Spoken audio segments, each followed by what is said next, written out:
Yeah, it's that time yet again where someone takes a look at a fantastic, artistic work of literature and critiques it for not holding up to 2025 socio-political standards. A recent article from CBR.com titled "Ways Lord of the Rings Has Aged Poorly" serves as a poignant, if unintentional, case study in the modern-day quest to reevaluate and ultimately find fault with classic works of art. And I won't stand for it.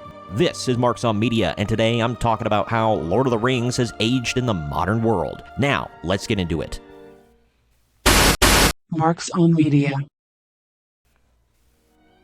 The CBR piece, written with the solemn importance of a legal brief, attempts to hold a mid-20th century work of high fantasy to the standards of contemporary cultural norms, predictably finding it wanting. This exercise and anachronism highlights a peculiar and often humorous way of thinking, where timeless storytelling is judged not by its narrative power and thematic depth, but by its failure to check a series of very specific 21st century boxes. That is the stupidest thing I've ever heard. Like To Kill a Mockingbird, The Adventures of Huck Finn, and more before it, it's time for J.R.R. Tolkien's works of pure genius to come under the microscope of some blogger in 21st century California. Very nasty place, full of enemies.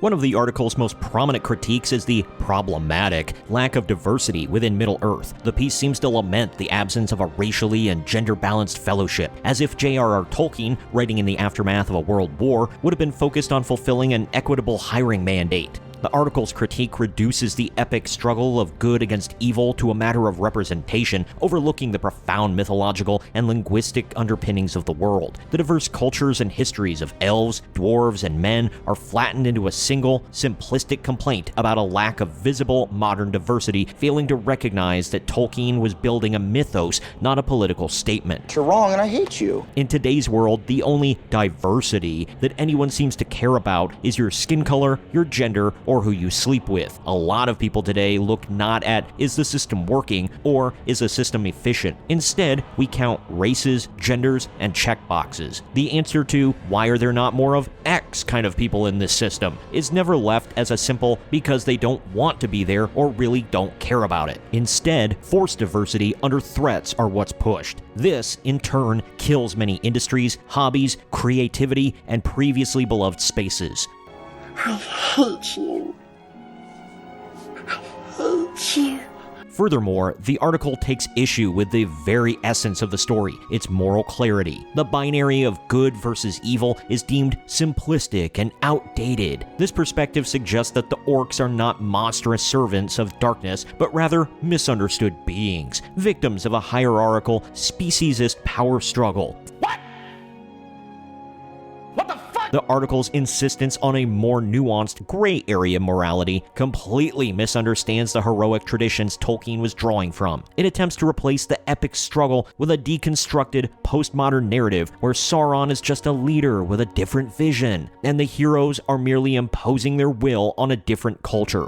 Get the out! This perspective robs the stories of its emotional weight and turns a tale of courage and sacrifice into a cynical commentary on colonialism. It's the oppressed versus oppressor, boring, played-out mentality yet again. The entire shades of gray morality, there is no true good and true evil, is exactly why stories suck today. Every villain is portrayed as a misunderstood person who was oppressed and wronged their whole life, so they actually have a good reason to be evil. And every hero is portrayed as a deeply flawed person who's just in the right place at the right time. They're not actually all that brave and all that good. Heroes get turned into villains and villains get turned into heroes. Make it my name. Make it my name. That's why everybody today is tired of seeing the evil superhero narrative. It was fun for a while, but after so many comics, movies, and television shows playing the same thing over and over, it gets old. It's just all so tiresome, lazy, and not that nuanced. And I'd hate to tell these writers, but most of the world is actually not a big shade of gray. There's a lot in life that is actually black and white, good and evil. Not everyone is that complex. Some people are just bad because they want to be bad. They have no desire to be good and do good things. Meanwhile, some people will never be bad because they have no inclination to be bad. But that's just too obvious and basic for these people to wrap their heads around. It's true.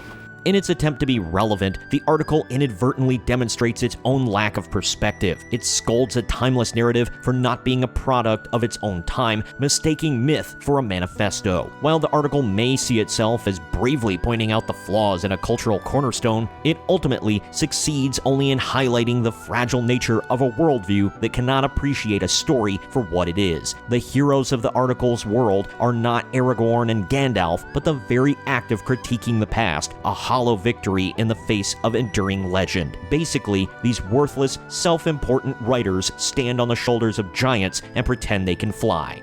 Go yourself. Comment with your thoughts on all of this. Do you agree with the thesis of the CBR article, or do you agree with my takes? Why or why not? Do you have anything to add that I may have missed? Let me know down in the comment section. As always, the link to the article I referenced can be found in the video description. Also, please share this video around to everyone you know, and don't forget to like the video, subscribe to the channel, and click that little notification bell to stay up to date every time I post brand new content. This has been Marks on Media, and I'll see you next time.